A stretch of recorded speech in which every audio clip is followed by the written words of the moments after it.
ಹರೇ ಕೃಷ್ಣ. ಎಲ್ಲ ಕೇಳುಗರಿಗೂ ಶ್ರೀಮದ್ ಭಾಗವತದ ಅಧ್ಯಯನಕ್ಕೆ ಸ್ವಾಗತ. ಶ್ರೀಮದ್ ಭಾಗವತದ 4ನೆಯ ಸ್ಕಂದದಲ್ಲಿ ಬರುವಂತಹ ಧ್ರುವ ಮಹಾರಾಜನ ಕಥೆಯನ್ನು ನಾವು ಕೇಳುತ್ತಿದ್ದೇವೆ. ಭಗವಂತನನ್ನು ಸಾಕ್ಷಾತ್ಕರಿಸಿಕೊಳ್ಳುವಂತಹ ಉದ್ದೇಶದಿಂದ ತಪಸ್ಸನ್ನಾಚರಿಸಲು ನಿರ್ಧರಿಸಿದಂತಹ 5 ವರ್ಷದ ಧ್ರುವ ಮಹಾರಾಜನು ತನ್ನ ಗುರುಗಳಾದಂತಹ ನಾರದ ಮುನಿಗಳ ಕೃಪೆಗೆ ಪಾತ್ರನಾದನು. ನಾರದ ಮುನಿಗಳ ಆದೇಶದಂತೆ ಆತನು ಮಧುವನದಲ್ಲಿ ತಪಸ್ಸನ್ನಾಚರಿಸಲು ನಿರ್ಧರಿಸಿದನು. ನಾರದ ಮುನಿಗಳು ದೇವೋತ್ತಮ ಪರಮಪುರುಷನನ್ನು ಆರಾಧಿಸುವಂತೆ ಧ್ರುವನಿಗೆ ಉಪದೇಶ ಮಾಡಿದರು. ಈಗ ನಾರದರು ದೇವೋತ್ತಮ ಪರಮಪುರುಷ ಬಹುಬೇಗ ಪ್ರಸನ್ನನಾಗುವಂತೆ ಹೇಗೆ ಆರಾಧನೆ ಮಾಡಬಹುದು ಎಂಬ ಸ್ಪಷ್ಟವಾದ ಮಾರ್ಗದರ್ಶನವನ್ನು ನೀಡುತ್ತಿದ್ದಾರೆ. ಧ್ರುವ ಮಹಾರಾಜನು ಯಮುನಾ ನದಿಯ ದಂಡೆಯ ಮೇಲಿರುವ ಮಧುವನವೆಂಬ ಹೆಸರಿನ ಅರಣ್ಯಕ್ಕೆ ಹೋಗಿ ಅಲ್ಲಿ ತನ್ನ ಧ್ಯಾನವನ್ನು ಆರಾಧನೆಯನ್ನು ಪ್ರಾರಂಭಿಸಬೇಕೆಂದು ಹೇಳುತ್ತಿದ್ದಾರೆ. ತೀರ್ಥಕ್ಷೇತ್ರಗಳು ಭಕ್ತನಿಗೆ ಆಧ್ಯಾತ್ಮಿಕ ಸಾಧನೆಯನ್ನು ವೇಗವಾಗಿ ಮುಂದುವರಿಸಲು ವಿಶೇಷ ಅನುಕೂಲತೆಗಳನ್ನು ಕಲ್ಪಿಸುತ್ತವೆ. ಭಗವಾನ್ ಶ್ರೀಕೃಷ್ಣನು ಎಲ್ಲೆಲ್ಲೂ ಇದ್ದಾನೆ, ಆದರೆ ಪವಿತ್ರ ಯಾತ್ರಾ ಸ್ಥಳಗಳಲ್ಲಿ ಅವನನ್ನು ಸಮೀಪಿಸುವುದು ಹೆಚ್ಚು ಸುಲಭ. ಏಕೆಂದರೆ ಆ ಸ್ಥಳಗಳಲ್ಲಿ ಮಹಾತ್ಮರಾದ ಸಂತರು ಋಷಿಗಳು ವಾಸ ಮಾಡುತ್ತಿರುತ್ತಾರೆ. ತನ್ನ ದಿವ್ಯ ಲೀಲೆಗಳ ಮಹಿಮೆಯನ್ನು ಭಕ್ತರು ಎಲ್ಲಿ ಹಾಡುತ್ತಾರೋ ಅಲ್ಲೆಲ್ಲ ತಾನು ನೆಲೆಸಿರುವುದಾಗಿ ಭಗವಾನ್ ಶ್ರೀಕೃಷ್ಣನು ಹೇಳುತ್ತಾನೆ. ಯಾವ ಸ್ಥಳದಲ್ಲಿ ಪರಮಪ್ರಭುವನ್ನು ತಕ್ಷಣವೇ ಸಂಪರ್ಕಿಸಬಹುದೋ ಆ ತೀರ್ಥಕ್ಷೇತ್ರವನ್ನು ಧಾಮ ಎಂಬ ಪದವು ಸೂಚಿಸುತ್ತದೆ. ಎಲ್ಲ ತೀರ್ಥಕ್ಷೇತ್ರಗಳಿಗೂ ಕಿರೀಟಪ್ರಾಯವಾಗಿರುವಂತಹದ್ದು ವೃಂದಾವನ. ಮಥುರಾ ಜಿಲ್ಲೆಯ ವೃಂದಾವನ ಪರಿಸರದಲ್ಲಿ ಇರುವಂತಹ ಮಧುವನವು ಅತ್ಯಂತ ಪವಿತ್ರವಾದಂತಹ ಸ್ಥಳ. ಅನೇಕ ಸಂತರು ಮಹಾತ್ಮರು ಅಲ್ಲಿ ನೆಲೆಸಿ ಭಗವಂತನ ಭಕ್ತಿ ಸೇವೆಯಲ್ಲಿ ತೊಡಗಿದ್ದಾರೆ. ವೃಂದಾವನದಲ್ಲಿ ಒಟ್ಟು 12 ಅರಣ್ಯಗಳಿವೆ. ಮಧುವನವು ಅವುಗಳಲ್ಲಿ ಒಂದು.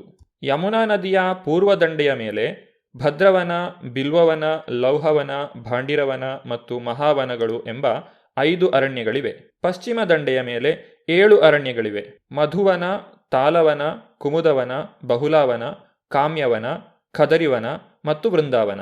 ಈ 12 ವನಗಳಲ್ಲೂ ಅನೇಕ ಸ್ನಾನಘಟ್ಟಗಳಿವೆ.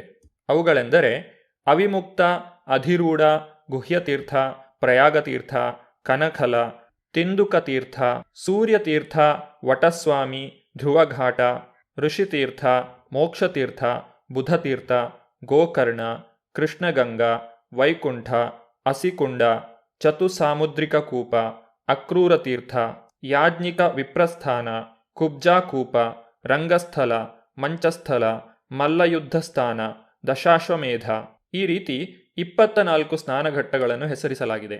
ಧ್ರುವ ಮಹಾರಾಜನು ತಪಸ್ಸು ಮಾಡಿದಂತಹ ಸ್ಥಳವನ್ನು ಧ್ರುವಘಾಟ ಎಂದು ಕರೆಯುತ್ತಾರೆ. ಇಲ್ಲಿ ಸುಂದರವಾದ ಹೂವು ಹಣ್ಣುಗಳನ್ನು ಕೊಡುವ ಮರಗಳಿವೆ. ಧ್ರುವ ಮಹಾರಾಜನು ಇಲ್ಲಿಯೇ ಎತ್ತರವಾದ ಒಂದು ಸ್ಥಳದಲ್ಲಿ ಉಗ್ರವಾದ ತಪಸ್ಸನ್ನು ಮಾಡಿದುದರಿಂದ ಈ ಸ್ಥಳವು ಬಹಳ ಪ್ರಸಿದ್ಧವಾಗಿದೆ. ನಾರದ ಮುನಿಗಳು ಧ್ರುವನಿಗೆ ತಮ್ಮ ಉಪದೇಶವನ್ನು ಮುಂದುವರಿಸಿದರು. ನಿನ್ನ ಆಸನದಲ್ಲಿ ಕುಳಿತು 3 ಬಗೆಯ ಪ್ರಾಣಾಯಾಮಗಳನ್ನು ಮಾಡು. ಅದರ ಮೂಲಕ ಕ್ರಮೇಣ ಪ್ರಾಣವಾಯು, ಮನಸ್ಸು ಮತ್ತು ಇಂದ್ರಿಯಗಳನ್ನು ನಿಯಂತ್ರಿಸು.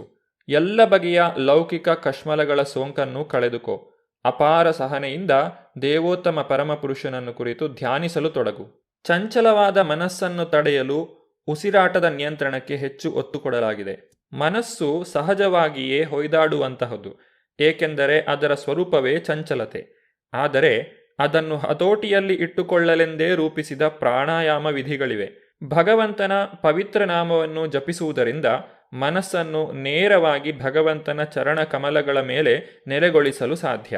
ಹರೇ ಕೃಷ್ಣ ಕೃಷ್ಣ ಕೃಷ್ಣ ಹರೇ ಹರೇ, ಹರೇ ರಾಮ ರಾಮ ರಾಮ ಹರೇ ಹರೇ ಎಂದು ಜಪಿಸುವುದರಿಂದ ಭಕ್ತನು ತಕ್ಷಣವೇ ಧ್ವನಿಕಂಪನಗಳ ಮೇಲೆ ಮನಸ್ಸನ್ನು ಕೇಂದ್ರೀಕರಿಸುತ್ತಾನೆ. ಏಕಾಗ್ರತೆಯಿಂದ ಭಗವಂತನ ಚರಣಕಮಲಗಳನ್ನು ಕುರಿತು ಯೋಚಿಸುತ್ತಾನೆ. ಸಮಾಧಿ ಸ್ಥಿತಿಗೆ ಏರುತ್ತಾನೆ. ದೇವೋತ್ತಮ ಪರಮಪುರುಷನಿಂದ ಬೇರೆ ಎಲ್ಲದ ಅವನ ಪವಿತ್ರ ನಾಮಗಳನ್ನು ಜಪಿಸುತ್ತಾ ಹೋಗುವುದರಿಂದ ಸಹಜವಾಗಿಯೇ ವ್ಯಕ್ತಿಯ ಮನಸ್ಸು ಭಗವದ್ವಿಷಯಕವಾದ ಚಿಂತನೆಯಲ್ಲಿ ಮುಳುಗಿ ಹೋಗುತ್ತದೆ.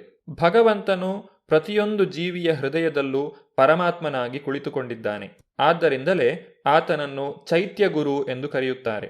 ಪರಮಾತ್ಮನು ಒಳಗಿನಿಂದ ಸಹಾಯ ಮಾಡುತ್ತಾನೆ. ಗುರುವನ್ನು ಸಾಧಕನ ಬಳಿಗೆ ಕಳುಹಿಸುತ್ತಾನೆ. ಗುರುವು ಹೊರಗಿನಿಂದ ನೆರವು ನೀಡುತ್ತಾನೆ. ಗುರುವು ಚೈತ್ಯ ಗುರುವಿನ ಅಭಿವ್ಯಕ್ತಿ.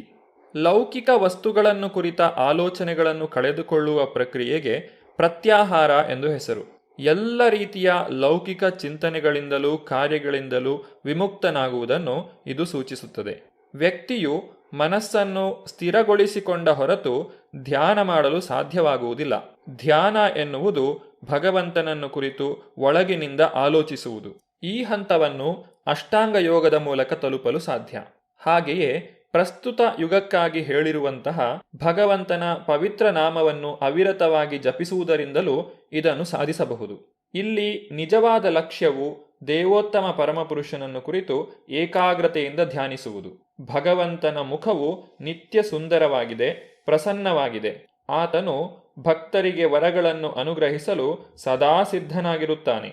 ಅವನ ಕಣ್ಣುಗಳು, ಸುಂದರವಾದ ಹುಬ್ಬುಗಳು, ಸ್ವಲ್ಪ ಎತ್ತರವಾದ ಮೂಗು, ಅಗಲವಾದ ಹಣೆ ಇವೆಲ್ಲವೂ ಮನೋಹರವಾಗಿದೆ. ಭಗವಂತನ ರೂಪವು ಸದಾ ತಾರುಣ್ಯದಲ್ಲಿದೆ.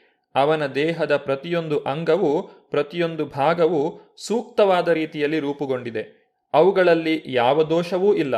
ಅವನ ಕಣ್ಣುಗಳು ಮತ್ತು ತುಟಿಗಳು ಉದಯಿಸುತ್ತಿರುವ ಸೂರ್ಯನ ಹಾಗೆ ಅರುಣವರ್ಣವಾಗಿವೆ. ಆತನು ಶರಣಾಗತರಾದವರಿಗೆ ಆಶ್ರಯವನ್ನು ನೀಡಲು ಸದಾ ಸಿದ್ಧನಾಗಿದ್ದಾನೆ. ಅವನ ದರ್ಶನವನ್ನು ಮಾಡುವ ಅದೃಷ್ಟ ಪಡೆದವನು ಒಡನೆಯೇ ಪೂರ್ಣ ತೃಪ್ತಿಯನ್ನು ಹೊಂದುತ್ತಾನೆ. ಭಗವಂತನು ಲಕ್ಷ್ಮಿಯು ಕುಳಿತಿರುವ ಸ್ಥಾನದ ಕುರುಹಾಗಿ ಎದೆಯ ಮೇಲೆ ಶ್ರೀವತ್ಸವೆಂಬ ಲಾಂಛನವನ್ನು ಹೊಂದಿದ್ದಾನೆ. ಅವನ ದೇಹ ಕಾಂತಿಯು ಗಾಢ ನೀಲವರ್ಣದ್ದು. ಆತನು ಸುಂದರವಾದ ಹೂಮಾಲೆಯನ್ನು ಧರಿಸಿದ್ದಾನೆ. ಸದಾ ಚತುರ್ಭುಜನಾಗಿ ಕಾಣಿಸಿಕೊಳ್ಳುತ್ತಾನೆ. ಕೈಗಳಲ್ಲಿ ಶಂಖ, ಚಕ್ರ, ಗದೆ ಮತ್ತು ಪದ್ಮಗಳನ್ನು ಹಿಡಿದುಕೊಂಡಿದ್ದಾನೆ. ದೇವೋತ್ತಮ ಪರಮಪುರುಷನ ಆಧ್ಯಾತ್ಮಿಕ ಶರೀರವು ದಿವ್ಯವಾಗಿ ಅಲಂಕೃತವಾಗಿದೆ. ರತ್ನಖಚಿತವಾದ ಕಿರೀಟ, ಅಮೂಲ್ಯವಾದ ಹಾರಗಳು ಮತ್ತು ಕಂಕಣಗಳನ್ನು ಅವನು ಧರಿಸಿದ್ದಾನೆ. ಕೊರಳಲ್ಲಿ ಕೌಸ್ತುಭರತ್ನವು ಶೋಭಿಸುತ್ತಿದೆ. ಅವನು ಪೀತಾಂಬರವೆಂಬ ಹಳದಿ ಬಣ್ಣದ ರೇಷ್ಮೆ ವಸ್ತ್ರವನ್ನು ಧರಿಸಿದ್ದಾನೆ. ಸೊಂಟದಲ್ಲಿ ಚಿನ್ನದ ಕಿರುಗೆಜ್ಜೆಗಳಿರುವ ಕಾಂಚಿಯು ಅಲಂಕಾರವಾಗಿ ಶೋಭಿಸುತ್ತದೆ. ಪಾದಕಮಲಗಳಲ್ಲಿ ಚಿನ್ನದ ಗೆಜ್ಜೆಗಳಿವೆ. ಭಗವಂತನ ಅಂಗಾಂಗಗಳು ಬಹು ಆಕರ್ಷಕವಾಗಿವೆ, ನೋಡಲು ಹಿತವಾಗಿವೆ, ಪ್ರಸನ್ನತೆಯನ್ನು ಉಂಟುಮಾಡುತ್ತವೆ. ಅವನು ಸದಾ ಶಾಂತನೂ ಸಮಾಧಾನಿಯೂ ಸೌಮ್ಯನೂ ಆಗಿದ್ದು ನೋಡುವ ಕಣ್ಣುಗಳಿಗೂ ಮನಸ್ಸಿಗೂ ಪ್ರಸನ್ನತೆಯನ್ನು ಉಂಟುಮಾಡುವ ದಿವ್ಯ ಸುಂದರ ರೂಪನಾಗಿದ್ದಾನೆ. ಯೋಗಿಗಳು ತಮ್ಮ ಹೃದಯ ಕಮಲದ ದಳಗಳ ಮೇಲೆ ಭಗವಂತನು ದಿವ್ಯವಾದ ರೂಪದಲ್ಲಿ ನಿಂತುಕೊಂಡಿರುವ ಹಾಗೆ ಧ್ಯಾನ ಮಾಡುತ್ತಾರೆ. ಭಗವಂತನು ಸದಾ ಮಂದಹಾಸವನ್ನು ಬೀರುತ್ತಾನೆ. ಭಕ್ತನು ಭಗವಂತನನ್ನು ಈ ರೂಪದಲ್ಲೇ ನಿರಂತರವಾಗಿ ನೋಡುತ್ತಿರಬೇಕು. ಭಗವಂತನು ಭಕ್ತನನ್ನು ಪ್ರೀತಿಯಿಂದ ನೋಡುತ್ತಿರುತ್ತಾನೆ. ಹೀಗೆ ಧ್ಯಾನಸ್ಥನಾದ ಭಕ್ತನು ಸಕಲ ವರದಾಯಕನಾದ ದೇವೋತ್ತಮ ಪರಮಪುರುಷನ ದರ್ಶನ ಮಾಡಬೇಕು. ಭಗವಂತನ ರೂಪದ ಮೇಲೆ ಹೇಗೆ ಧ್ಯಾನ ಮಾಡಬೇಕು ಎನ್ನುವುದನ್ನು ಇಲ್ಲಿ ಬಹಳ ಸ್ಪಷ್ಟವಾಗಿ ವಿವರಿಸಲಾಗಿದೆ. ಇಲ್ಲಿ ನಾರದ ಮಹರ್ಷಿಗಳು ಕೊಟ್ಟಿರುವಂತಹ ವರ್ಣನೆಯು ಕಾಲ್ಪನಿಕವಾದುದಲ್ಲ. ಭಗವಂತನ ರೂಪವನ್ನು ಪರಂಪರಾ ಪದ್ಧತಿಯಿಂದ ಅರ್ಥ ಮಾಡಿಕೊಳ್ಳಲಾಗಿದೆ. ಅಧಿಕೃತ ಮೂಲಗಳಿಂದ ಭಗವಂತನ ವರ್ಣನೆಯನ್ನು ಕೊಡಲಾಗಿದೆ. ವೈಕುಂಠ ಲೋಕಕ್ಕೆ ಹೋಗಿ ಸ್ವತಃ ಭಗವಂತನನ್ನು ಸಾಕ್ಷಾತ್ತಾಗಿ ನೋಡಲು ನಾರದ ಮುನಿಗಳು ಸಮರ್ಥರಾಗಿದ್ದಾರೆ.